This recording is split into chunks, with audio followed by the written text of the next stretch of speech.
Yo les doy la bienvenida a todos y a todas. Buenas tardes a este nuevo seminario que organizamos las biólogas argentinas de plantas. En el día de hoy tengo el gran gusto, pero bueno, yo estoy acá de presentadora, así que tenemos el gran gusto de presentarles la charla que nos va a dar la doctora María Eugenia Zanetti. María Eugenia actualmente es investigadora independiente de CONICET y es profesora de la Facultad de Ciencias Exactas de la Universidad Nacional de La Plata. Es líder de grupo junto a su compañero Flavio del Laboratorio de Biología de la Raíz en el Instituto de Investigaciones de Biotecnología y Biología Molecular, que es un instituto de doble dependencia entre CONICET y la Universidad Nacional de La Plata. Les voy a contar un poquito acerca de cuál fue el recorrido de María Eugenia. María Eugenia es egresada de la Facultad de Ciencias Exactas y Naturales de la Universidad Nacional de Mar del Plata, y allí en Mar del Plata hizo su doctorado junto a la doctora Claudia Casalongué en el IIB, en el Instituto de Investigaciones Biológicas, estudiando los mecanismos moleculares de la interacción de las plantas con los microorganismos patógenos. Luego, bueno, durante su estancia doctoral nos visitó aquí en Santa Fe en 2 oportunidades y conocimos a Eugenia. Luego de su doctorado estuvo desde el año 2002 en el laboratorio de la doctora Julia Bailes Serres en la Universidad de California, Riverside, estudiando la regulación de la traducción de proteínas en Arabidopsis, de plantas sometidas a estrés abiótico, y durante su doctorado, su postdoc, produjo un montón de trabajos científicos y produjo herramientas de estudio para estudiar la regulación de la traducción que en la actualidad comparte muy generosamente con otros investigadores que quieran explorar esas rutas. Y en el año 2006 vuelve a Argentina en el marco del programa de repatriación de científicos jóvenes, y se instalan en el Instituto de Investigaciones en La Plata, donde residen actualmente, en el Laboratorio de Biología de Raíz, como les conté al principio. Tienen 2 líneas de trabajo. Una de ellas es el estudio molecular, celular y fisiológico de la interacción entre plantas, leguminosas, y bacterias del suelo, y más recientemente empezaron a estudiar las modificaciones epigenéticas y la función de los RNAs no codificantes en ese mecanismo de simbiosis fijadora de nitrógeno, y en el marco de este proyecto tienen subsidios internacionales junto con otros grupos de investigación, sobre todo de Francia. Así que bueno, después de esta pequeña introducción, te doy la palabra a Eugenia y somos todo oído. Lo que vamos a hacer es, luego de terminar la presentación, si tienen preguntas, pueden levantar la mano, o si no, pueden escribir en el chat y las vamos nosotros coordinando. Gracias. Bueno, Lina, muchísimas gracias por la introducción. Primero que nada, bueno, quiero obviamente agradecerles a todas las chicas que están organizando este ciclo, jornadas de seminarios de biólogas de plantas de Argentina. Como les dijo Lina, yo trabajo en el Instituto de Biotecnología y Biología Molecular de La Plata, formamos parte del Laboratorio de Biología de Raíz, y hoy les voy a contar un poco lo que venimos haciendo hace unos 3-4 años, sobre todo, les voy a contar los últimos resultados de los 3-4 años sobre lo que es la estabilidad de mensajeros y la traducibilidad en la simbiosis fijadora de nitrógenos o simbiosis formadora de nódulos en plantas leguminosas. Para eso voy a hacer primero una pequeña introducción a lo que es la fijación de nitrógeno y la nodulación. Sabemos que el nitrógeno es un macronutriente esencial para el desarrollo de estas plantas.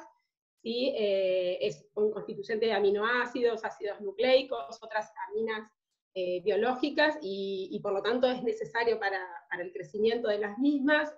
Cuando las plantas crecen en suelos con deficiencia de nitrógeno, se observan distintos tipos de síntomas, como puede ser el afinamiento de los tallos, obviamente el amarillo de las hojas, que es producto de la clorosis, porque disminuyen drásticamente los niveles de clorofila cuando no hay disponibilidad de nitrógeno, y todo esto obviamente que afecta el crecimiento, ¿sí? Existen varias estrategias para sobrepasar o superar las deficiencias de nitrógeno en el suelo, porque si bien el nitrógeno es un gas muy abundante en la atmósfera, las plantas son incapaces de asimilar el nitrógeno molecular como tal y deben incorporarlo en la forma ya sea de amonio o nitratos o nitritos.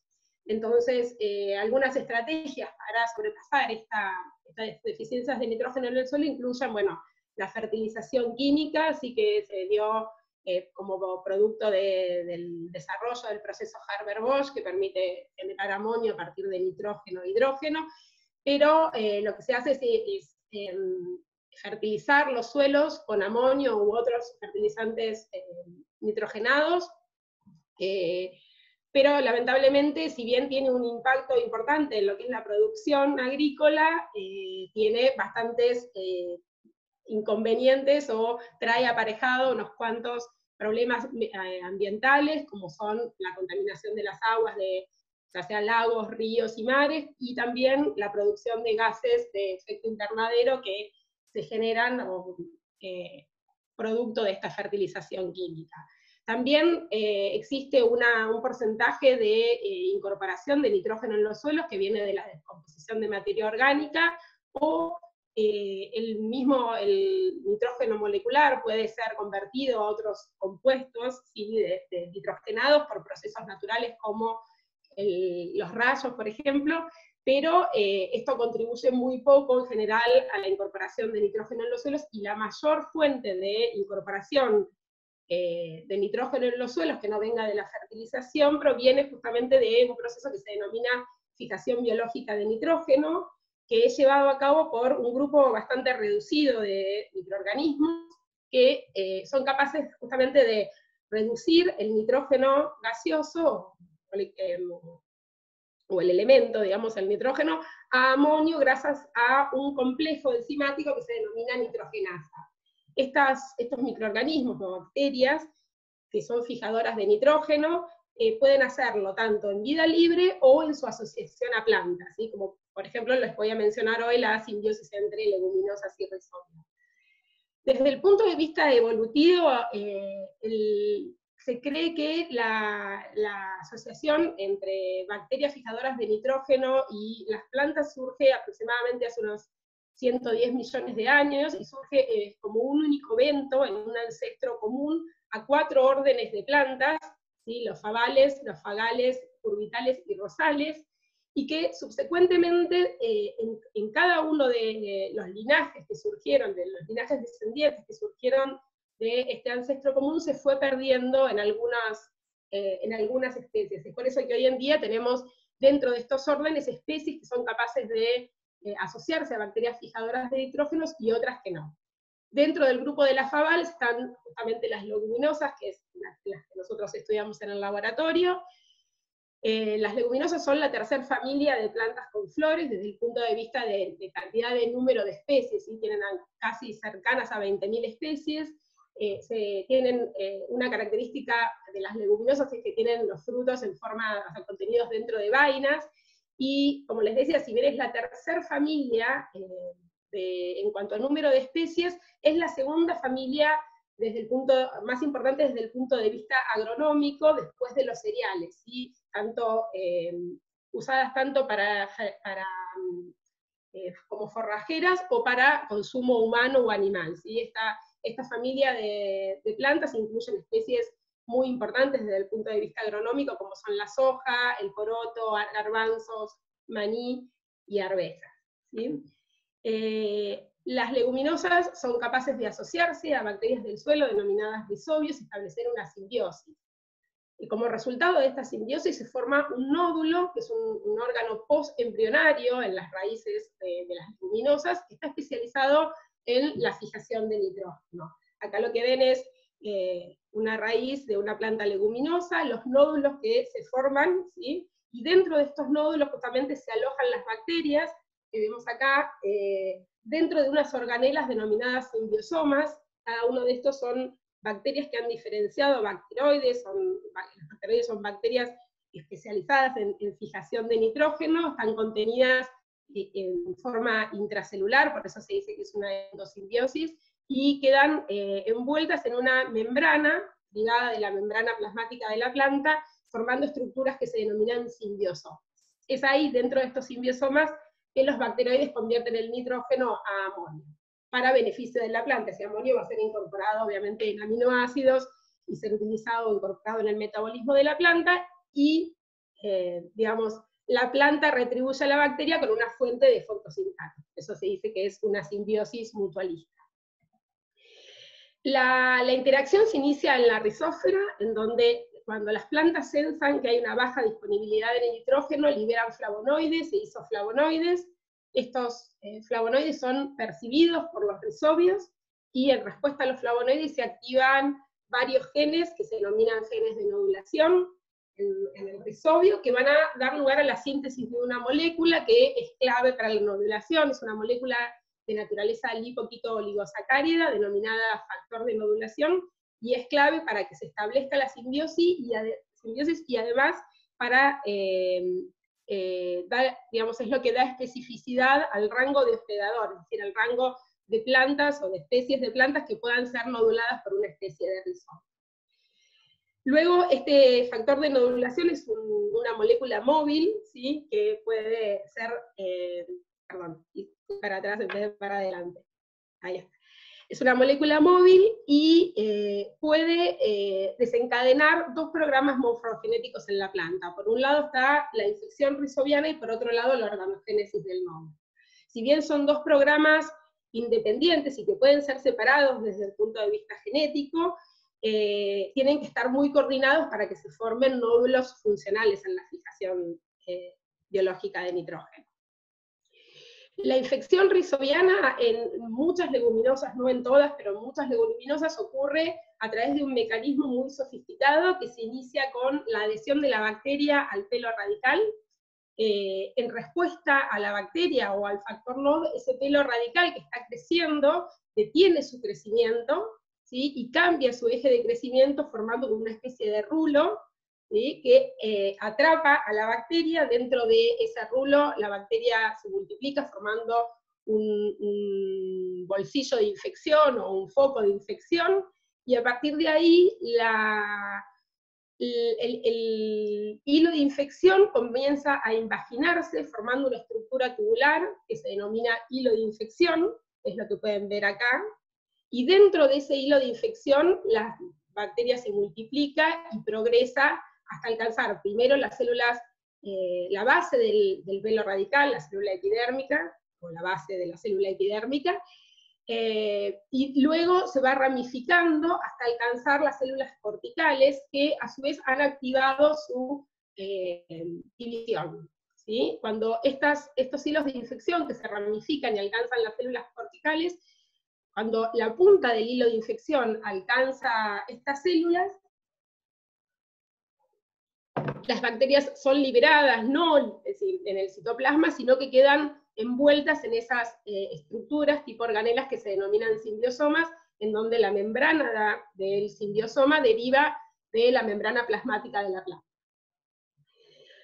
Por otro lado, tenemos la organogénesis del nódulo. Como les decía, son procesos morfogenéticos que pueden ser separados genéticamente, pero que deben estar coordinados. ¿A qué me refiero con que deben estar coordinados? Es que la formación del nódulo, del primordio del nódulo inicialmente, se tiene que dar en el lugar por debajo de donde se inició el hilo de infección, para que se forme un nódulo funcional que esté, digamos, completo con bacterias.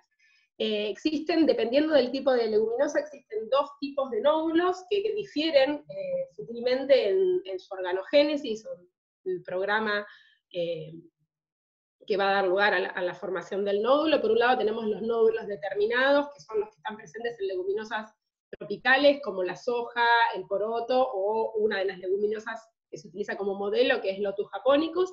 Y por otro lado tenemos nódulos indeterminados, que son los que se forman en leguminosas de climas templados, como la alfalfa, la arveja, o Medicao truncatula. Nosotros en el laboratorio trabajamos tanto con medicado truncátula como leguminosa modelos, como con Phaseolus vulgaris, que es un poroto común, digamos. Y esto tiene una ventaja, que es que nos permite comparar estudios moleculares y fisiológicos, tanto en nódulos indeterminados como determinados. Hoy les voy a hablar principalmente de nódulos indeterminados, en medicado truncátula, pero también trabajamos, y algunas cosas hemos hecho en Phaseolus vulgaris. Entonces, dependiendo del tipo de leguminosa, se van a formar, como les decía, nódulos determinados e indeterminados. En el caso de los nódulos indeterminados, la organogénesis se da por divisiones de las células corticales, y se forma un meristema transiente, que cesa su actividad tempranamente, y después el nódulo crece por agrandamiento celular. En los nódulos indeterminados esto es diferente, el proceso se conoce muy en detalle, la ontogenia de los nódulos indeterminados, se conoce perfectamente qué células de la raíz van a dar lugar a cada región del nódulo. En estos casos, tanto las células del córtex como del periciclo y de la endodermis se dividen, ¿sí? Sufren divisiones celulares para dar lugar al primordio del nódulo, y después se establece, una vez que el nódulo se desarrolla, se establece un meristema persistente. Quiere decir que este meristema va a seguir teniendo divisiones celulares a lo largo de todo el ciclo de vida del nódulo, y proveyendo células para el crecimiento del nódulo. En estos nódulos vamos a tener entonces una zona que es la zona apical, que es la región meristemática, una zona de infección, que es donde las bacterias van a ir siendo liberadas dentro del nódulo, y una sola zona de fijación, que es donde los bacteroides van a fijar activamente el nitrito molecular. Luego de varias semanas del desarrollo del nódulo se desarrolla una zona que se denomina zona 4 o zona de senescencia, que es donde tanto la célula vegetal como las bacterias degeneran. Las respuestas moleculares para dar lugar tanto a la infección bacteriana como a la formación del nódulo vienen siendo estudiadas desde hace 20 años, de hecho el año pasado se cumplieron 20 años de la identificación del primer gen caracterizado genéticamente en la nodulación, que es un factor de transcripción denominado NIN, y bueno, el esfuerzo, digamos, conjunto de muchos laboratorios del mundo hizo posible que hoy en día conozcamos bastante en detalle cómo es la vía de señalización de la nodulación. Existen un complejo de receptores que son capaces de transcribir el factor NOD. Esto va a llevar a una vía digamos, a la activación de una vía de señalización que termina o culmina en la activación de oscilaciones de calcio, denominadas calcium spiking, y estas oscilaciones de calcio son decodificadas por una quinasa dependiente de calcio y calmodulina, que finalmente va a fosforilar un factor de transcripción, y esto va a desencadenar que se activen la transcripción de numerosos factores de transcripción, entre ellos, bueno, este que les comentaba, que es un factor de transcripción que funciona como modulador maestro de la nodulación, que es NIN, y otros factores de transcripción más. De hecho, el desarrollo de nódulos simbióticos en leguminosas tiene su paralelismo con el desarrollo de raíces laterales que están presentes en todas las plantas, ¿sí? Las raíces laterales sufren se inician por una activación de las divisiones celulares en el periciclo. En el caso de nódulos indeterminados, estas activaciones de las divisiones celulares se dan tanto en el periciclo, en el córtex, en la endodermis. Una característica muy particular de las leguminosas es que, a diferencia de Arabidopsis, que creo que mucha de la gente por ahí de la audiencia trabaja en Arabidopsis, no tiene una única capa de células corticales, sino que tiene numerosas capas de células corticales, y todas ellas activan sus divisiones para dar lugar a las distintas regiones del nódulo.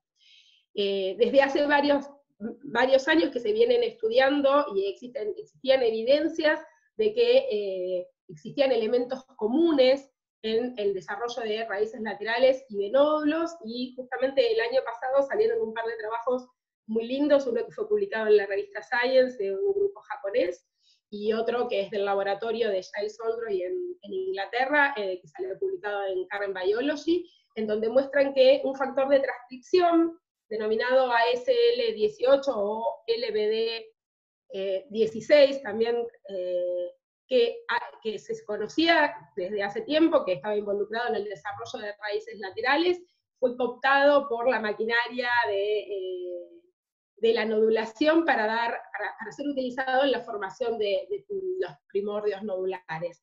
En particular, este factor de transcripción, cuando se da el desarrollo de raíces laterales, se expresa en periciclo, y en el caso del nódulo se encontró que tiene una región, este gen tiene una región regulatoria que está presente en leguminosas, y no en plantas que no son leguminosas, y esa región regulatoria es reconocida por el factor de transcripción NIM, y eso lo que va a dar lugar es a la activación de ASL18, ya no en las células del periciclo, sino también en las células del córtex, y es lo que desencadena la formación del nódulo.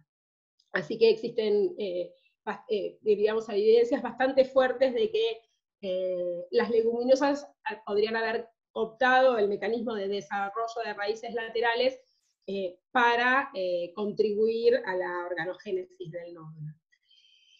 Bien, para que esto ocurra, obviamente que la célula es una célula que de la raíz tiene que sufrir una reprogramación, una importante reprogramación para poder cumplir sus funciones en el desarrollo del nódulo. Esto, como les decía, está, digamos, es ocasionado por una guía de señalización que va a terminar en que ocurran drásticos cambios en la expresión génica a través de factores de transcripción. Nosotros en el laboratorio trabajamos también a nivel de regulación de la transcripción durante la nodulación, desde haber estudiado factores de transcripción como en los NFI y algunos factores de transcripción de tipo GRAS en la formación del nódulo, pero bueno, en esta charla de hoy yo les voy a comentar lo que venimos haciendo a nivel de la traducción en nodulación. Sabemos que la traducción consta de 4 etapas: una es la iniciación, luego la elongación, la terminación y la reiniciación de la traducción, pero si bien existen algunos ejemplos de regulación de la traducción a nivel de elongación y terminación, el paso principalmente regulado es la iniciación. Esto simplemente para refrescarles un poquito, porque la gente en general no está muy familiarizada con la regulación transcripcional. La traducción en los mensajeros eucariontes se inicia con un complejo de preiniciación de la traducción, que se denomina el complejo de preiniciación 43S, que contiene la subunidad menor del ribosoma, y varios factores de iniciación de la transcripción. Para que este complejo de preiniciación se una, se requiere primero que se una el complejo de unión al CAP, que está compuesto por el factor de iniciación de la traducción 4G y 4E. Estos dos factores de iniciación se reclutan al complejo de preiniciación de la traducción, y este complejo, ¿sí?, de iniciación, que ahora es un complejo 48S, escanea el mensajero hasta encontrar un auge en el contexto de traducción apropiada. En ese momento se produce la unión de la subunidad mayor del ribosoma, se libera o se hidroliza el GTP del factor de iniciación 5B, y entonces en ese caso se dice que se forma un complejo, ¿sí?, 80S, que es competente para la traducción, ¿sí? Nosotros en el laboratorio utilizamos una metodología para estudiar la traducción que, como dijo Eliana, yo desarrollé durante el postdoc en el laboratorio de Julia Vélez Serres, que es lo que denominamos la técnica de TRAP, que es por Translating Ribosome Affinity Purification, y lo que nos permite es caracterizar lo que llamamos los traductomas de plantas, que no es ni más ni menos que la población de mensajeros que está asociados a ribosomas. Esta metodología se basa en expresar una proteína ribosomal, la proteína ribosomal RPL18, fusionada a un epitope FLAG, bajo un promotor, que puede ser un promotor constitutivo o específico de células, como le voy a mostrar un poquito más adelante. Esta construcción la introducimos en plantas de Arabidopsis, o en nuestro caso ahora de Medicado truncatula, y lo que va a ocurrir con esa proteína es que se va a incorporar a los ribosomas. Los ribosomas se van a unir a los mensajeros, y del pool de complejos ribonucleoproteicos que hay en la célula, ¿sí?, vamos a tener mensajeros que van a estar unidos a ribosomas que contienen el epitope FLAG, otros complejos ribonucleoproteicos que no contienen la proteína ribosomal funcional epitope FLAG, y utilizando anticuerpos dirigidos contra el epitope FLAG podemos purificar específicamente la población de mensajeros unidos a polisomas. ¿Sí? Después, a partir de ahí, uno puede hacer estudios de RNA-seq, microarray, o o RT-qPCR, estudiar gen por gen a nivel de genes individuales. Como les mencionaba, esta técnica también se puede utilizar para estudiar los traductomas a nivel de tipo celular específicos, y lo que hacemos es dirigir la expresión de la proteína ribosomal fusionada al epitope FLAG bajo un promotor específico de célula. Acá les estoy mostrando un ejemplo nomás de Arabidopsis, en donde se expresó la proteína RPL18 bajo 15 promotores diferentes, tanto de raíz como de parte aérea, y se estudió en particular la respuesta a condiciones de baja disponibilidad de oxígeno. Nosotros lo que hicimos hace unos años en el laboratorio fue trasladar la técnica de TRAP y combinarla con secuenciación masiva de RNA-seq para estudiar los cambios traduccionales en medicado truncátil. Entonces, en ese momento, bueno, lo que hicimos fue introducir esta construcción de la proteína ribosomal con el epitope FLAG en raíces de medicado truncátula, aplicar la técnica de TRAP para aislar los mensajeros unidos a polisomas, y de esta forma extraímos o el RNA total, ¿sí?, de la célula, o el RNA, o los poliRNA asociados a polisomas. Y construimos libraries de secuenciación masiva que secuenciamos mediante la metodología de Illumina. A partir del análisis de estos datos, bueno, pudimos encontrar que teníamos aproximadamente 200 y pico de genes regulados a nivel de RNA total y otros 200 y pico a nivel de TRAP, ¿sí? Pero cuando comparamos las poblaciones de transcriptos regulados a nivel de el transcriptoma, o a nivel de lo que llamamos el traductoma, que es lo que tenemos por TRAP, vimos que había muy baja superposición, es decir, los genes que son regulados a nivel transcripcional no son regulados necesariamente a nivel traduccional, y viceversa. Principalmente la muy baja superposición la vimos para los genes regulados negativamente en respuesta al Rhizobio, en donde solo 3 genes de los regulados negativamente eran regulados en forma, lo que se dice, homodireccional, es decir, disminuían en la población de RNA total y disminuían en la población de TRAP. Acá lo que les estoy mostrando es justamente esa falta de correlación que hay entre los cambios en el transcriptoma y en el traductoma. Lo que tenemos graficado acá es en el eje Y la variación de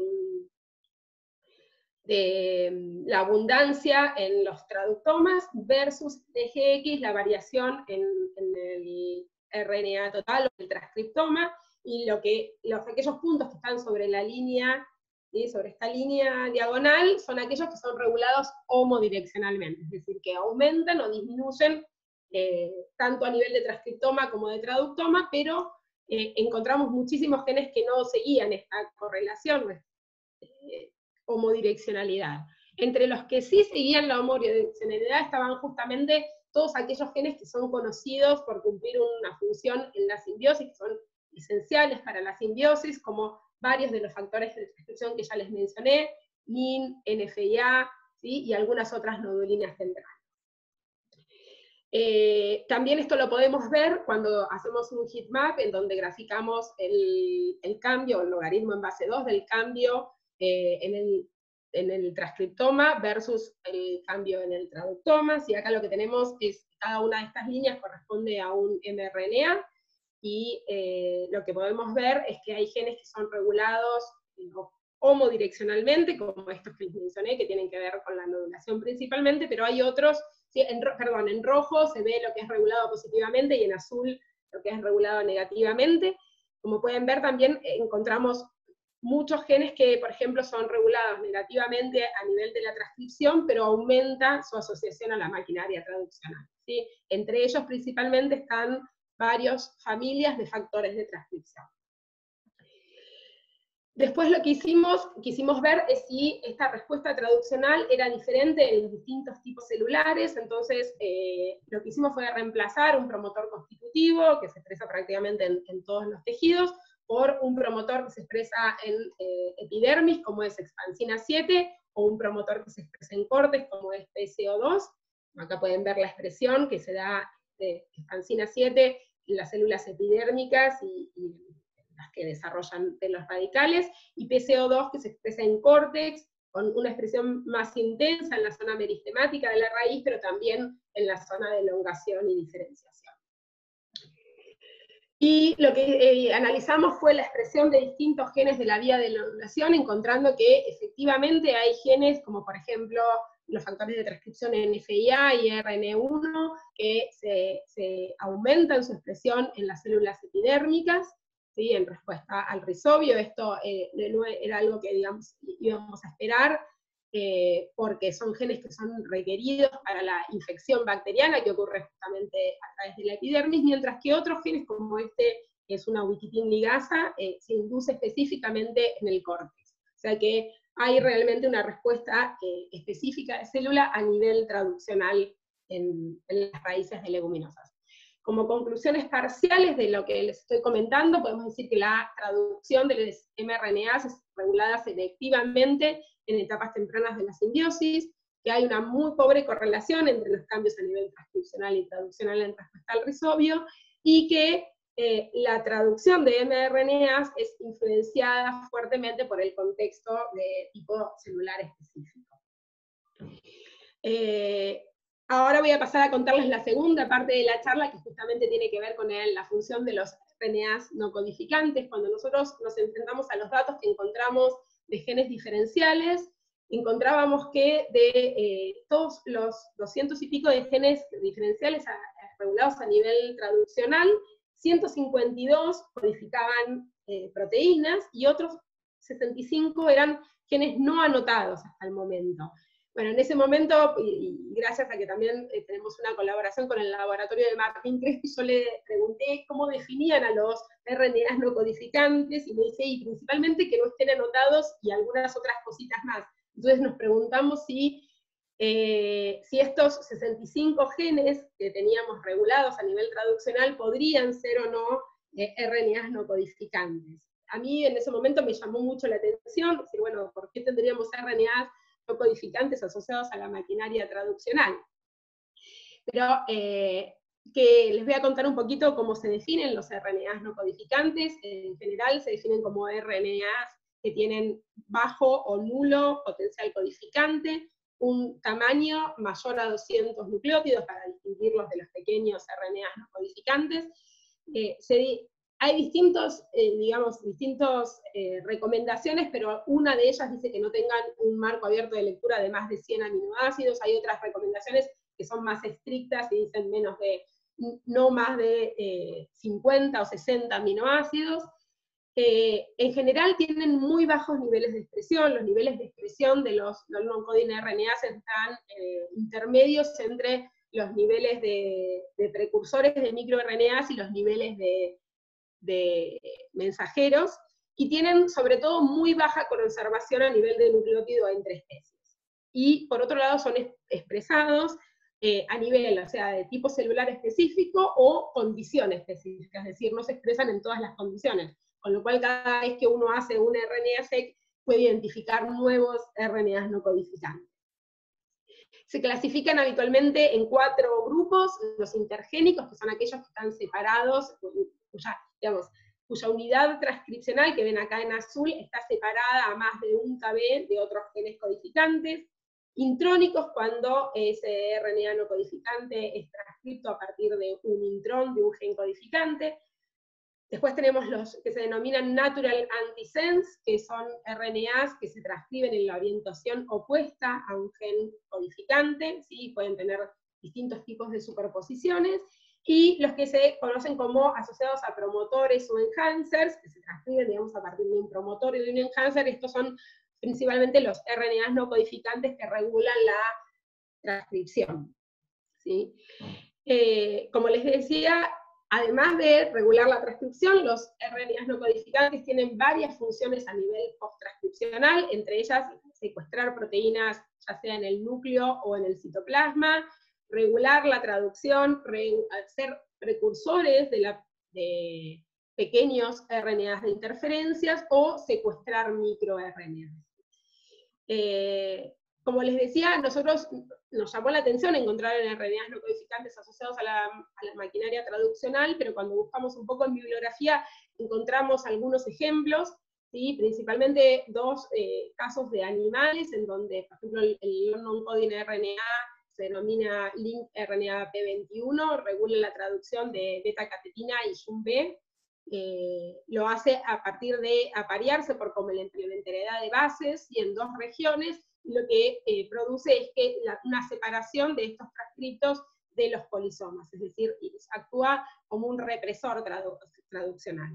Existen otros ejemplos, como este que se da en animales, o este otro que se describió en arroz, en donde un RNA no codificante de los tipos de los que son natural antisense, o sea que se transcriben en la orientación inversa al gen codificante, lo que hacen es incrementar su asociación a los polisomas. Entonces esto nos dio la pauta de que, bueno, que los RNAs estos que habíamos encontrado podrían ser RNAs no codificantes con funciones regulatorias en la traducción. Entonces lo que hicimos en el laboratorio fue utilizar dos herramientas bioinformáticas, el Coding Potential Calculator y Coding Potential Assessment, para clasificar los RNAs de todo el transcriptoma de Medicago y los que eran diferenciales en nuestros datos, y a partir de ese análisis pudimos clasificarlos en RNAs no codificantes largos, aquellos de más de 200, RNAs no codificantes cortos, aquellos que tengan menos de 200 nucleótidos. También lo que se hizo fue, con toda esta base de RNAs no codificantes, predecir si tenían marcos abiertos de lecturas y verificar que no fueran marcos abiertos de lectura mayores a 100 aminoácidos, que codifiquen más de 100 aminoácidos, y por último comparar con bases de datos de peptidomas, de tal forma de verificar que realmente no codifiquen péptidos cortos.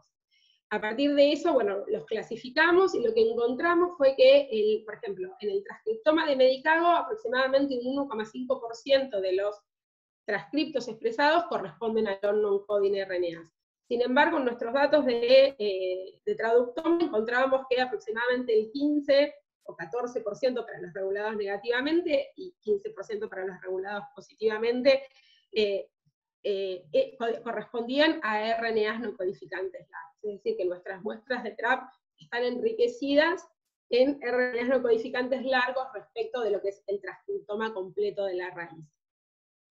Acá simplemente les estoy mostrando algunos ejemplos de estos RNAs no codificantes largos. Estos son todos RNAs no codificantes intergénicos, es decir, están a más de 1 kb de un gen codificante para proteína, algunos que aumentan a nivel traduccional, otros que disminuyen a nivel traduccional, y además pudimos verificar que son también expresados a nivel de tipo celular específico. Por ejemplo, este que lo denominamos 1400, se activa principalmente en el córtex, ¿sí? Mientras que estos que vemos acá, este se reprime específicamente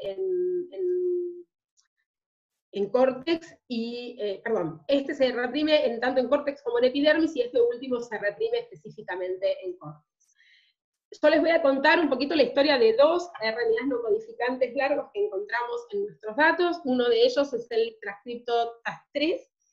Este transcripto en particular es un target del microRNA 390, este transcripto que se denomina Transactin RNA 3, tiene dos sitios de unión para el microRNA 390, uno que está más cercano al extremo 3', que es clivable por argonauta 7, y otro sitio que tiene un cambio en el nucleótido 10-11 que hace que sea no clivable por el microRNA. El clivaje de este transcripto por argonauta 7 lo que da lugar es a un fragmento 5' que es reclutado por la polimerasa RDR6, es copiado a doble cadena y procesado por la proteína Dicer-Like4 para dar lugar a lo que se llaman Transacting Small Interference RNAs, y estos TACI-RNAs son capaces de actuar sobre los transcriptos que codifican los factores de transcripción de respuesta a auxina, ARF2, ARF3 y ARF4, por eso estos TACI-RNA se les ha denominado TACI-ARF. Cuando nosotros analizamos la distribución de lecturas que obteníamos a partir de la secuenciación masiva, tanto en el RNA total como en el TRAP de este transcripto, lo que encontramos era algo que nos llamó mucho la atención, que es, si bien, si este es el transcripto TAS3, que tiene un intrón, ¿sí?, como ven acá, teníamos distribuidas las lecturas en el RNA total y en el TRAP no inoculado a lo largo de todo el transcripto. Pero en el TRAP de las muestras inoculadas, las lecturas se concentraban sobre esta región, ¿sí?, que es la que está antes del sitio no clivable de MIR390. Al principio realmente creímos que era un producto de procesamiento, porque justamente el clivaje de MIR390 en este sitio da lugar a que esta región se procese para dar lugar a los TACI-RNAs. Sin embargo, después dijimos, o pensamos que eso podía ser bastante raro, porque nuestras bibliotecas de RNA habían sido hechas con RNA poli A+, o sea que lo que nos llevó a especular si no podría haber alguna poliadelineación alternativa. Para eso, lo que hicieron las chicas en el laboratorio, hicieron dos de las estudiantes de doctorado en el laboratorio, fue hacer un 3' arrays, y efectivamente pudieron amplificar tanto la versión larga de TAS3 como una versión más corta, que la denominamos Alternative TAS3, ¿sí?, que es esta otra que es poliadenilado unos pares de bases después del sitio no clivable de binding de MIR390. Que encontráramos este transcripto TAS3 asociado a polisomas en realidad no nos sorprendió, ¿sí? Lo que sí quiero mencionar para que tengan en cuenta más adelante es que este transcripto más corto no da lugar a la producción de TACI-ARF, ¿sí? Que lo encontráramos asociado a polisomas no nos sorprendió porque ya habían salido varios reportes en Arabidopsis en donde, por un lado, el laboratorio de Yumi Chen había mostrado que los polisomas asociados al retículo endoplásmico, digamos, serían el lugar, o los polisomas asociados al retículo endoplásmico serían el lugar de inicio de la biogénesis de los TACI-RNAs, eso por un lado. Y por otro lado, el laboratorio de Julia Bailey-Serres también había encontrado a TAS3 asociados a polisomas, a partir de un estudio de ribosome profiling, y lo que ellos demostraron en su momento fue que este transcripto TAS3 tiene un marco abierto de lectura. Ese marco abierto de lectura está presente en las distintas especies, ¿sí?, que contienen el gen TAS3. Sin embargo, si bien la posición de ese marco abierto de lectura está conservada, y también la longitud, ¿sí?, son todos más o menos de aproximadamente, un poco más, un poco menos, 50 aminoácidos, codificaría ese marco abierto de lectura, no está conservada la secuencia, o sea, está conservada la presencia y la ubicación o longitud del marco abierto de lectura, pero no la secuencia, lo que hace pensar que posiblemente no esté codificando una proteína que sea conservada o con funciones conservadas, sino que más bien el marco abierto de lectura de por sí tendría una función. Ellos pensaron en su momento que sería una función estabilizadora, entonces lo que hicieron fue mutar el marco abierto, perdón, el sitio de inicio de la transcripción, y lo que encontraron efectivamente es que cuando se muta el AUG de ese transcripto TAS3, disminuye muchísimo la estabilidad del transcripto. O sea que la asociación a polisomas, lo que vamos a decir es que la asociación a polisomas de TAS3 no estaría cumpliendo un rol para que, digamos, ese marco abierto de lectura sea traducido, sino más bien para estabilizar el transcripto. Nosotros habíamos trabajado ya con el transcripto TAS3, de hecho en el laboratorio, Karen Hove, que era una estudiante de doctorado que ahora está trabajando en TRAP en Alemania, ella había caracterizado esta vía del transcripto TAS3 y el microRNA 390, porque habíamos encontrado que MIR390 disminuía su abundancia en respuesta al rizobio, y básicamente lo que ella encontró en su momento fue que el microRNA 390 y TAS3 funcionarían como un regulador negativo de la nodulación, es decir, cuando uno sobreexpresa MIR390, y esto lo que daría lugar es un aumento en la producción de TAS y ARF y una disminución de ARF2, 3 y 4, entonces se forman menos nódulos, esos nódulos son pequeños, no se llenan de bacterias, ¿sí? no están muy ocupados por bacterias, como consecuencia de que también disminuye la infección, ¿sí? Por el contrario, cuando inactivábamos esta vía por una mutación en la proteína argonauta 7, que en estas mutantes, por lo tanto, no se produce el clivaje por MIR390 de TAS3 y no hay producción de TAS y ARF, ocurría lo contrario, digamos. Si inactivábamos la vía, teníamos mayor número de nódulos, mayor infecciones, y además este fenotipo en el cual los nódulos aparecían muy cerquitas unos de otros, que no es lo que se ve habitualmente, se aparecen en forma de ramillo. Entonces, lo que nos preguntamos nosotros es, si recuerdan, yo les comenté, había dos transcriptos alternativos, o identificamos dos transcriptos alternativos de TAS3 en nuestros datos de TRAP, en las plantas inoculadas, y entonces lo que nos propusimos fue ver qué función tenía cada una de estas formas del transcripto TAS3. Para eso lo que hicimos fue sobreexpresar el TAS3 largo o el TAS3 corto, ¿sí? El TAS3 largo obviamente que dio lugar a la producción de TAS y ARF, mientras que la isoforma corta disminuía la cantidad de TAS y ARF que se producían, y lo que pudimos encontrar fue que la sobreexpresión del transcripto largo no afectaba a la nodulación, sin embargo, cuando sobreexpresábamos la isoforma corta que contiene el sitio no clivable de MIR390, había un aumento tanto en el número de nódulos como en la infección. Entonces esto nos llevó a proponer que la forma corta del transcripto TAS3 podría actuar como un transcripto que captura, ¿sí? Secuestra el microRNA 390, impidiendo su acción sobre TAS3, y por lo tanto disminuyendo la producción de TAS y ARF. Un poquito con esto armamos este modelo que les estoy mostrando acá, en donde en condiciones no simbióticas el transcripto TAS3 largo está asociado a polisomas, es clivado por el microRNA 390, y esto da lugar a la síntesis de segunda cadena de RNA, procesamiento por DSL4 y producción de TAS y ARF, que van a targetear los transcriptos que codifican los factores de transcripción ARF2, 3 y 4. Cuando se inocula con el rizobio, el transcripto alternativo TAS3 es reclutado a los polisomas, ¿sí? Secuestra al micro, o buena parte del microRNA 390, que ahora no va a estar disponible para que se clive o para que se una al transcripto TAS3 largo y produzca el clivaje de ese TAS3 largo, con lo cual disminuyen los niveles de TAS y ARF y aumentan los niveles de ARF2, 3 y 4, que es algo que sabíamos ya desde antes, que era un requisito necesario para la iniciación de los nódulos. Bien, esto, como les comenté, es algo que ya está publicado en dos trabajos, uno en el 2017 y otro a fines del año pasado.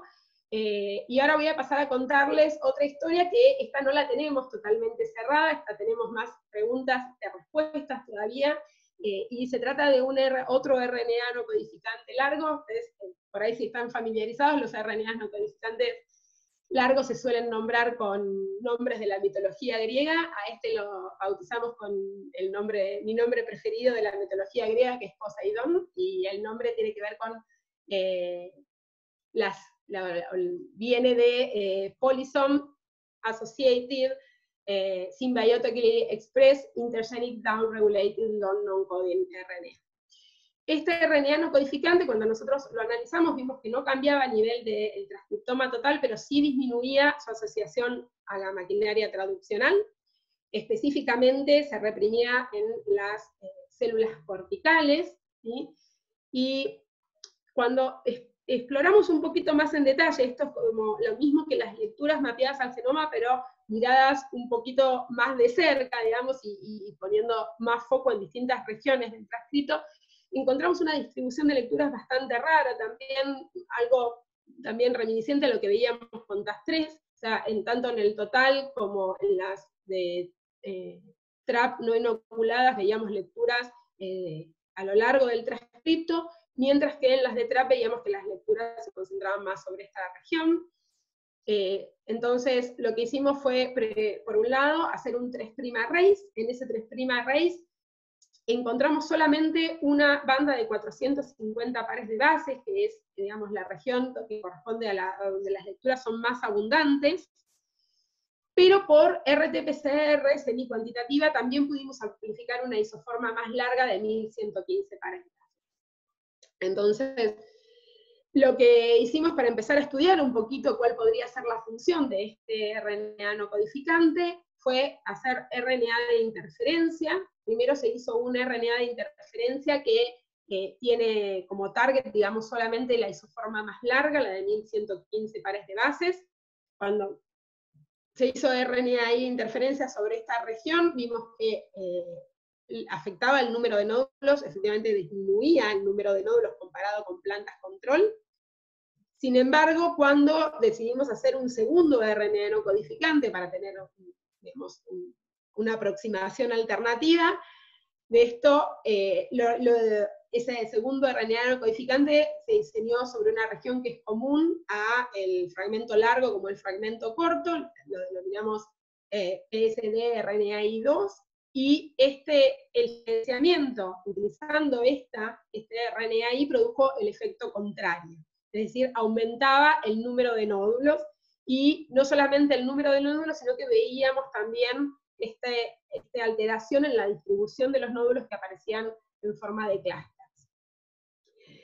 Con respecto a la infección rizoviana, cuando utilizamos el RNAi1 se produjo una disminución en los números de eventos de infección, y no solamente en los número o densidad de eventos de infección, sino también en la progresión. En las plantas silenciadas con el RNAi1 vimos que la mayoría de los eventos de infección permanecían en el estadio de microcolonia o en el pelo radical, mientras que en las plantas control los hilos de infección progresaban normalmente hacia la epidermis y células corticales. Y cuando utilizamos el RNAi2, lo que vemos es también una disminución en la densidad de los eventos de infección, pero una diferencia en lo que es la progresión. Al contrario de lo que veíamos con el RNAi1, en este caso vemos una mayor progresión, o sea, la mayoría de los hilos de infección alcanzan el córtex de la raíz. ¿Sí? Bien, entonces para ir cerrando con respecto a Poseidón, tenemos bastantes preguntas, obviamente tenemos hecho un análisis de lo que es el fenotipo de cada uno de estos RNAi, pero nos resta estudiar los mecanismos por los cuales podría estar actuando y qué es lo que está haciendo en polisomas.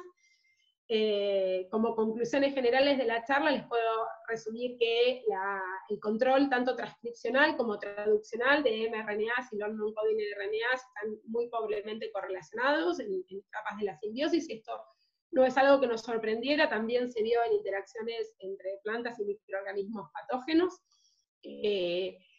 Después el transcripto TAS3, determinamos que está sujeto a poliadenylación alternativa y que su asociación diferencial la asociación diferencial del transcripto corto a la maquinaria traduccional contribuye a regular la producción de TAS-I y RNAs, que la inactivación de la vía de MIR390 y TAS3, ya sea por decrecimiento de MIR390 o porque TAS3 secuestra al MIR390, promueve la nodulación y la infección rizoviana. Y por último, que Poseidón es un long non-coding RNA intergénico asociado a la maquinaria traduccional que afecta tanto la nodulación como la infección rizoviana. De esto, obviamente, nos resta, como les decía, todavía saber cuál es el mecanismo por el cual está actuando y, por ejemplo, si cada una de estas isoformas largas y cortas del RNA no codificante se expresan diferencialmente en distintos tipos celulares y se asocian diferencialmente también en estos tipos celulares a la máquina de traducción. Bueno, para cerrar, quiero obviamente agradecer a toda la gente del Laboratorio de Biología de Raíz. Voy a mencionar principalmente a aquellos que participaron en el trabajo. Bueno, Flavio Blanco, que dirige conmigo todos estos trabajos. Mauricio Reynoso, que inició el desarrollo de la técnica de TRAP en medicado truncátula. Soledad Traubenic, que hizo todos los estudios y análisis de fenotípicos y de RNA-seq. Milagro Ferraris, que colabora en la caracterización del RNA no codificante Poseidón, y bueno, algunas otras de las chicas del laboratorio que participan de alguna manera en algunos de estos proyectos, como son los estudiantes de grado.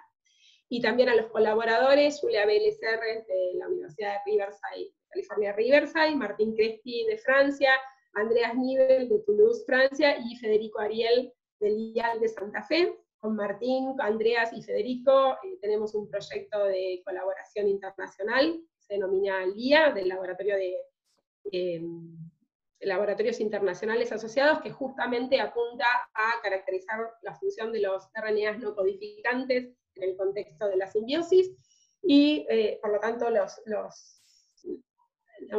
subsidios vienen de la Agencia Nacional de Promoción Científica y Tecnológica, el CONICET, la Universidad de La Plata y también el CNAGES de Francia. Así que bueno, muchas gracias y quedo disponible para preguntas o lo que quieran consultar. Bueno, muchas gracias Eugenia, excelente la charla, una clase a todo nivel. Hemos recordado también cosas olvidadas de mecanismos básicos. Muchas gracias. Bueno, vamos a pasar a un momento de preguntas. Si quieren ir, pueden levantar la mano y yo les vamos dando lugar para que puedan hacer la pregunta directamente abriendo el micrófono, o si quieren pueden escribir en el chat alguna pregunta que tengan para Eugenia.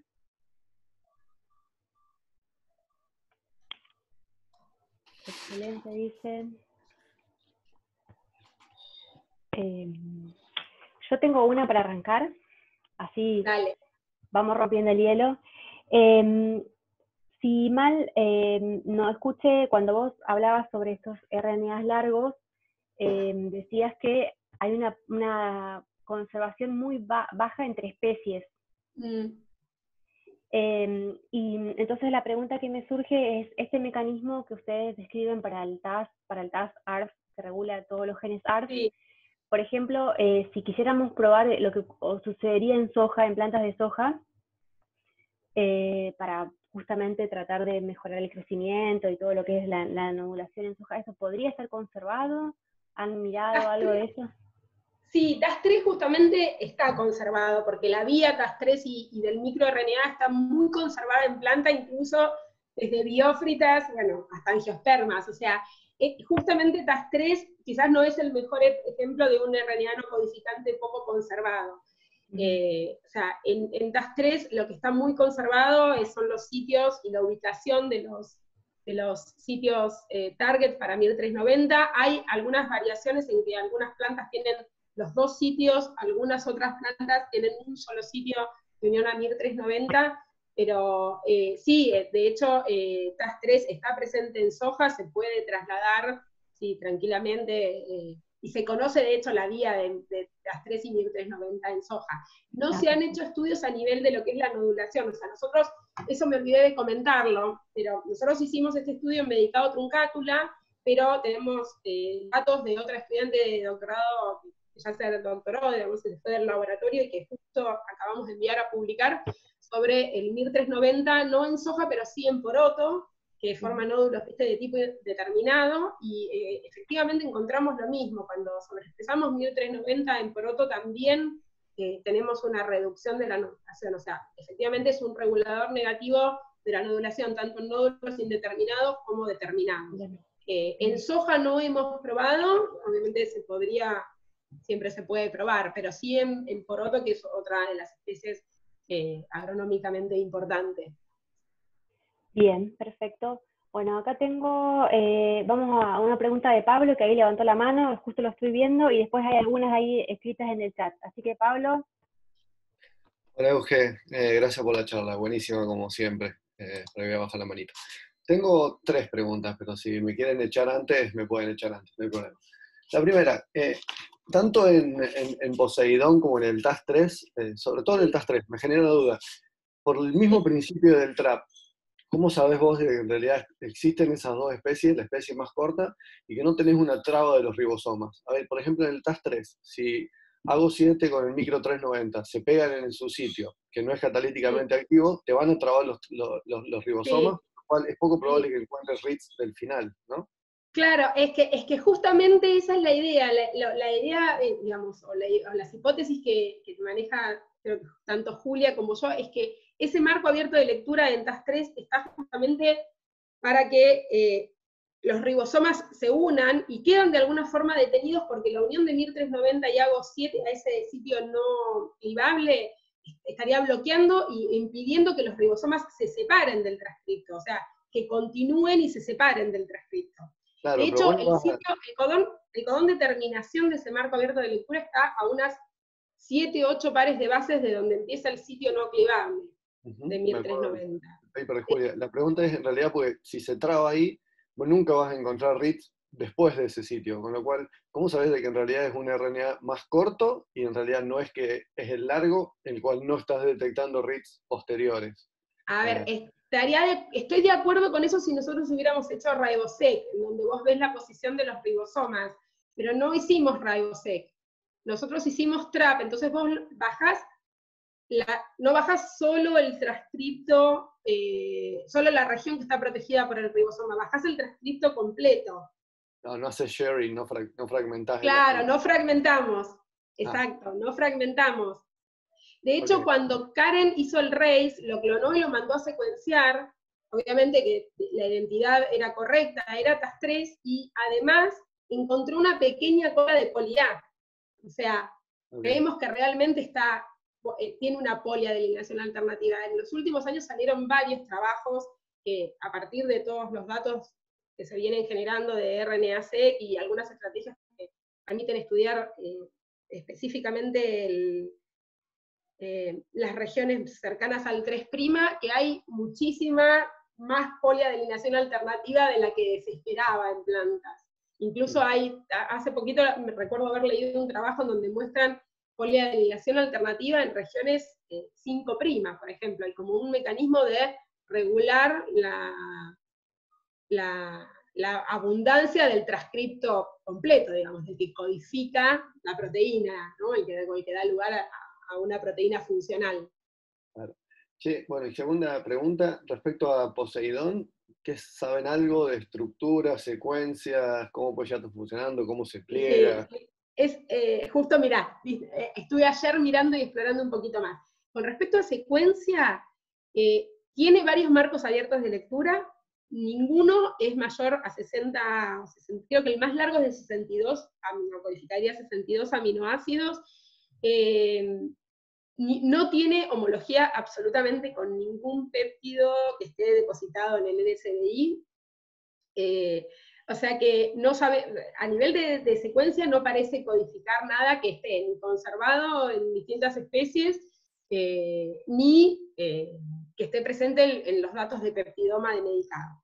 Eso por un lado. Con respecto a estructura, no sabemos. Lo que queremos hacer ahora, que justamente es lo que vamos a hacer en colaboración con Fede Ariel, es hacer precipitación usando oligos biotinilados y tratar de estudiar si hay otros RNAs asociados o no, por complementariedad de bases, y también qué proteínas están asociadas a este RNA no codificante. Es algo que venimos queriendo hacer desde hace tiempo y bueno, esperemos que cuando pase la pandemia y podamos volver al laboratorio podamos encarar. Eso por un lado. Lo que sí te puedo contar, que no lo puse en la presentación por una cuestión de tiempo y porque quizás es muy preliminar, sí encontramos que cuando hacemos búsqueda por apareamiento de bases, pero de regiones cortas, porque en general cuando se ve que algún codificante se aparea con otro, lo hace a través de regiones muy cortitas, lo que hicimos fue hacer esa búsqueda y encontramos varias nodulinas tardías, que tendrían regiones complementarias a Poseidón sobre S3'. Después, con respecto a estructura, no hemos hecho nada todavía. Creo que en algún momento Soledad se puso a tratar de determinar la estructura usando MFOL y alguna otra herramienta, obviamente que les daba estructuras secundarias posibles, pero qué tan estables son, era algo que nos quedaba duda todavía. Si esas estructuras secundarias son estables y qué tan reales son dentro de la célula también. Te hago una última correcta y ya me muteo a mí mismo. Probaron, que creo que ya te lo pregunté alguna vez, pero ya tiendo a olvidarme. Con el mismo efecto que ustedes postulan del TAS3 que podría funcionar como esponja, asumo que probaron meter un Mimicry del 390 y ver si causa el mismo fenómeno. Sí, eso yo no lo di por cuestión de tiempo, de nuevo, pero además de hacer la mutación de AGO7 para inactivar la vía, la otra estrategia que nosotros usamos originalmente en el trabajo de Karen fue expresar un Mimicry de MIR390, y nos dio el mismo fenotipo que cuando sobreexpresamos el TAS3 corto. Eso ya lo sabíamos de antes. Gracias, Pablo, por las preguntas, muy buenas las tres. Muy bien, gracias. Giselle Martínez tiene una pregunta. Giselle, ¿querés abrir tu micrófono y hacerse la voz directamente? La tenemos acá escrita en el chat, pero por ahí... Hola, Eugenia, ¿cómo estás? Hola, ¿cómo andas, Giselle? Muy bien, tanto muy tiempo. Bien. Tanto tiempo, muy buena la charla, me gustó mucho. Te felicito. Una pregunta así muy general. ¿Cuál sería el sentido o la función biológica de que exista tan poca correlación entre la transcripción y la traducción? Porque lo trato de interpretar y sí, está muy bien, nosotros también nos lo preguntamos mucho. Una cosa que uno puede pensar rápidamente es más rápido, ¿no? Vos tenés los mRNAs, pueden estar transcriptos y de alguna forma pueden estar almacenados en distintos compartimentos, tipo complejos ribonucleoproteicos en el citoplasma, y la respuesta traduccional es más rápida que la transcripcional, ¿no? Entonces, es una manera de que la célula pueda responder rápidamente. Habría que ver, en realidad, algo que nosotros no tenemos y que sería muy lindo ver, es cómo se mueve esto en el tiempo, ¿no? O sea, si nosotros miramos, por ejemplo, a las 48 horas, de posinoculación, que es cuando se activan ya un poco las divisiones celulares y demás. Pero ¿qué pasa si vos mirás esto, lo mirás a las 6, a las 24, a las 48, a las 72, y ver cómo va evolucionando el transcriptoma y el traductoma, y quizás ahí podamos encontrar cosas más correlacionadas, no necesariamente en un mismo punto de tiempo, pero sí quizás que después de la activación traduccional, por ejemplo, haya una activación transcripcional de esos mismos genes. Exacto, eso sería muy interesante. Eso sería muy interesante. El único problema que tenemos con eso es, sobre todo, la plata. Mucho dinero. Porque yo entiendo, porque quizás que la traducción sea algo más rápido, un cambio más rápido, pero si hay un aumento o una disminución de los transcriptos, algún sentido tiene que haber, al margen de que esté,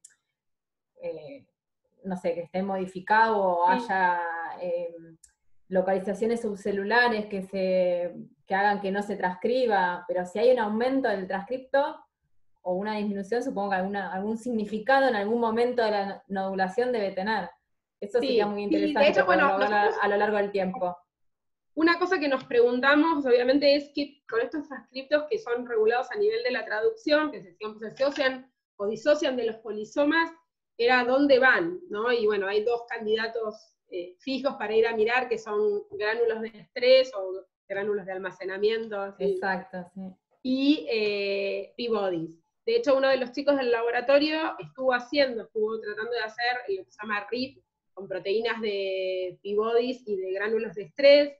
Tuvo resultados, bueno, fue muy difícil hacer esas inmunoprecipitaciones.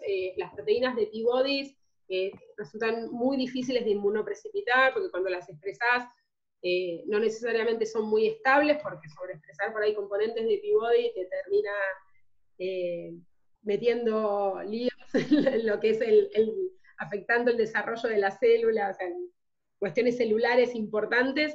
entonces no fue tan fácil, pero, por ejemplo, para algunos de los transcriptos de la vía de señalización del factor NOD, como este factor de transcripción NIN, NFIs y algunos otros, pudimos, yo no lo incluí, ayer pensé en incluirlo en la charla, pero digo, se me va a ir muy largo, justamente vimos que había relocalización en pivotes. No pudimos hacer secuenciación masiva de eso todavía, es algo que nos gustaría hacer, pero pudimos ver para algunos transcriptos individuales que relocalizan, algunos relocalizan en p-bodies, otros relocalizan en gránulos de estrés, y algunos se distribuyen entre los dos. O sea que efectivamente son transcriptos que están y están almacenados en otros complejos, y traduccionalmente inactivos, digamos. Muchas gracias, Eugenia. Bien, Damián Campiano levantó la mano. Damián, ¿querés hacerle la pregunta? Dale, hola, ¿qué tal? Re linda la charla. En realidad una pregunta que creo que ya está un poquito respondida, es esto de los TAS3, de las dos isoformas.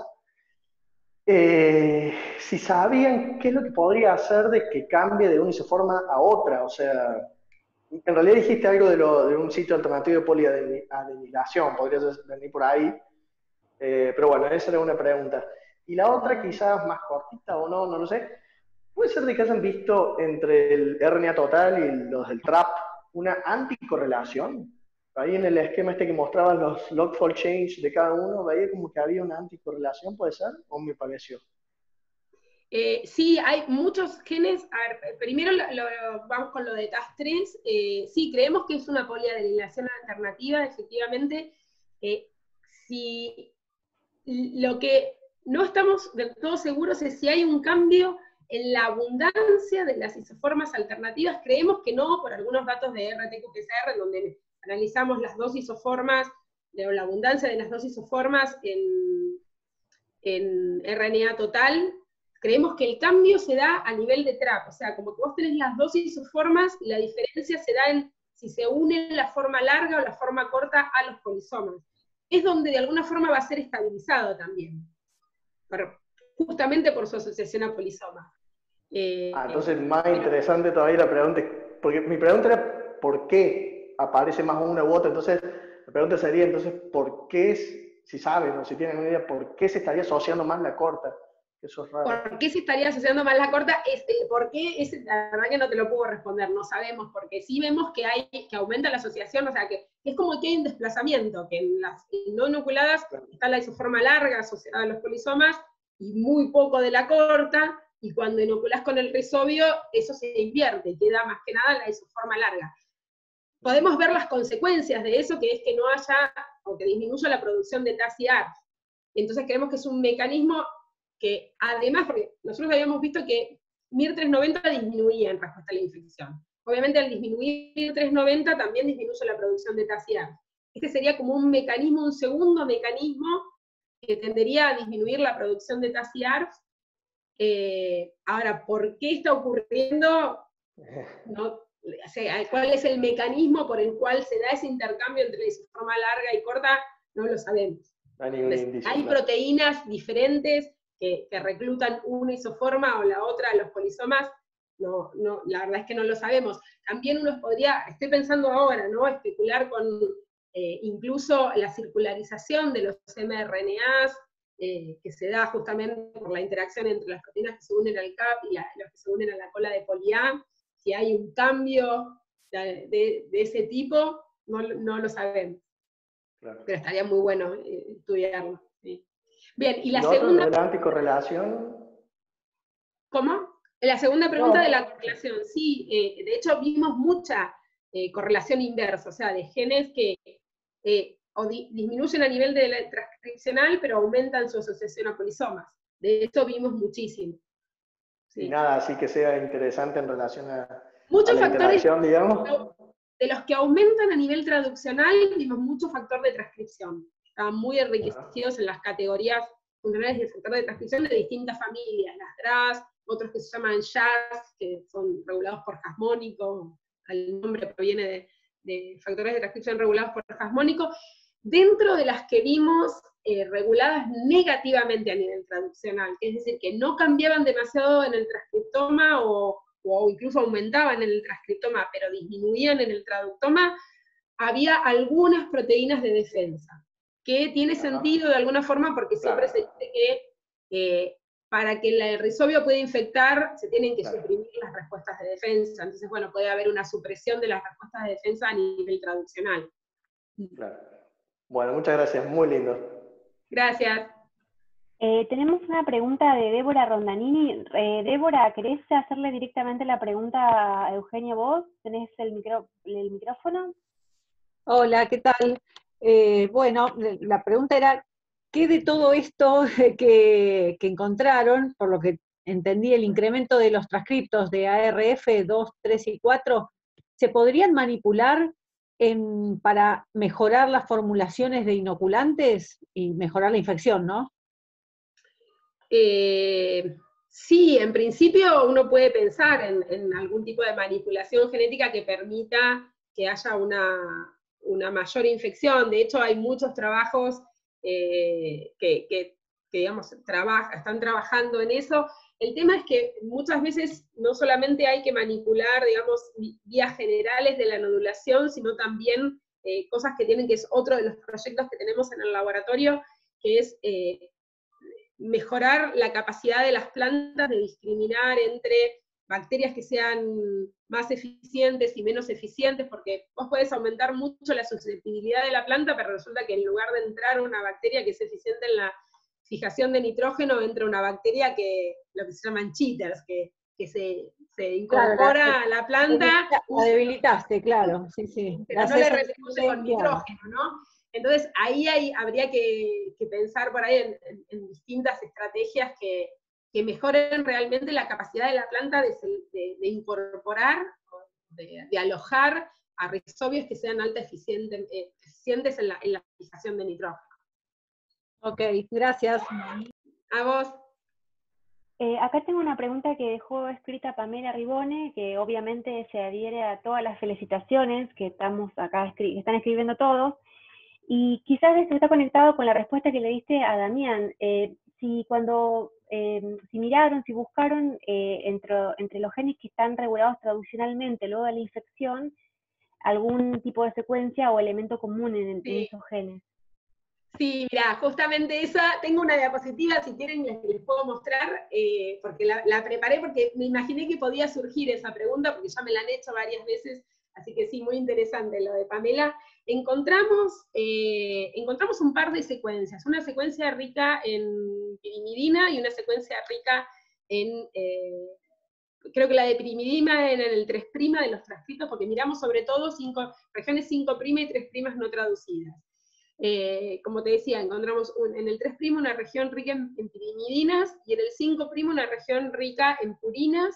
Lo que no encontramos después fue que esa región, si bien aparecía enriquecida en los regulados a nivel traduccional, después la encontrábamos enriquecida en este subset de transcriptos con respecto a lo que es el transcriptoma total, todos los transcriptos de la célula, o sea, no había un enriquecimiento realmente. Por eso tampoco seguimos adelante, por ejemplo, haciendo estudios de fusionar estas regiones a un reportero como US o GFP y ver si estas regiones realmente alteran la traducción en respuesta al rizobio.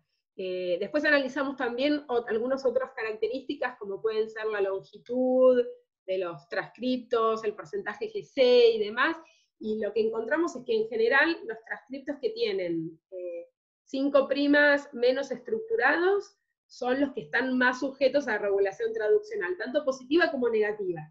O sea, que tener un 5' corto y menos estructurado facilita que sea regulado a nivel traduccional.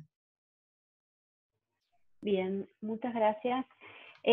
Siguiendo en orden, hay una pregunta que dejó María Fabiana Drinkovich, pero la invitamos a Fabiana si quiere hacerla ella misma. Bueno, estamos, gracias. Por favor, te queremos escuchar, Fabi.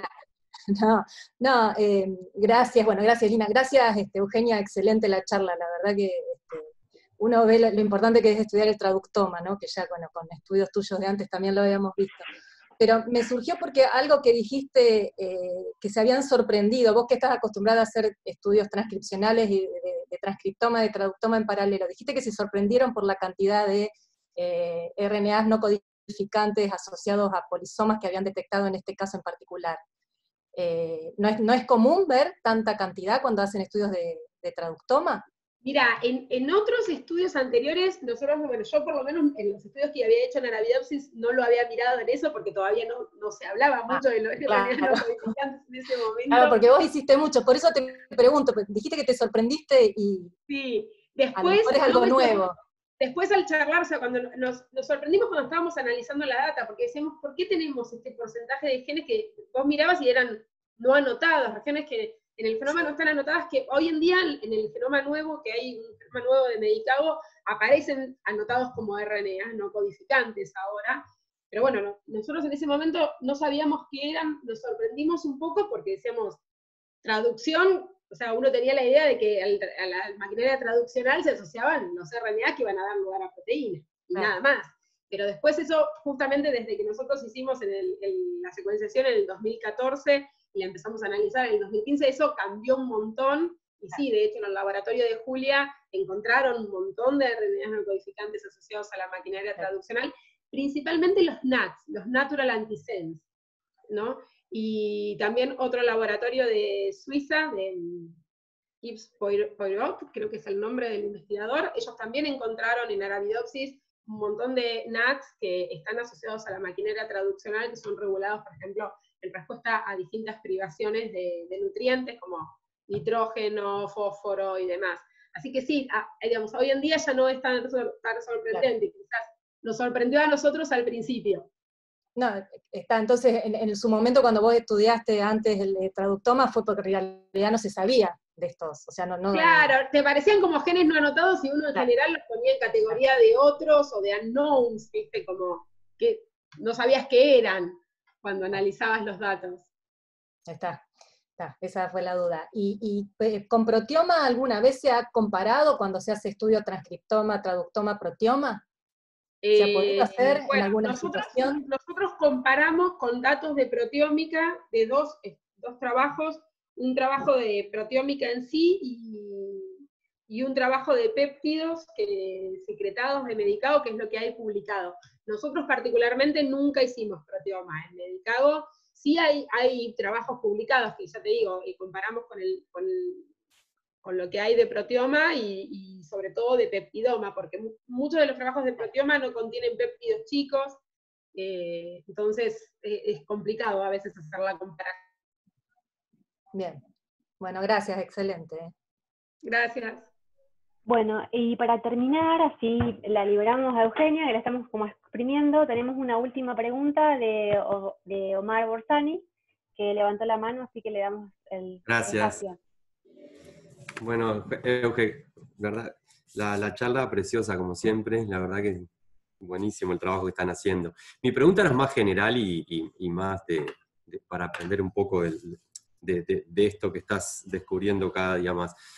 Vos encontraste, y un poco iba también la pregunta anterior en relación que la población es bastante abundante, un 15% es bastante. Sí. En otros casos ha aparecido, pero generalmente es una respuesta, o sea, es un cambio a un estímulo, ¿no? Y luego de que la célula pasa a esa nueva homeostasis, esa población como que de alguna forma se acomoda. En este caso, ¿vos qué pensás? Que esto también puede ser algo así. Yo lo que no logro entender, y probablemente sea por ignorancia, es al tener ahí el estímulo del rizobio ahí, ¿cómo pensás que puede ser la cinética de estas poblaciones? Perfecto, sí, buenísima la pregunta, Mar. Sí, eso es algo que nos preguntamos justamente. De hecho, por ejemplo, para el long non-coding RNA, el Poseidón, si uno mira datos de transcriptoma, no de traductoma, pero sí de transcriptoma a tiempos más tardíos, por ejemplo, cuando ya está el nódulo establecido, vemos que realmente se reprime un montón, o sea, si comparas raíz con nódulo, se reprime prácticamente desaparecen nódulos. Es decir, que esto que nosotros vemos al principio, que disminuyen polisomas, cuando lo mirás en nódulos, está bien, no hemos mirado en nódulos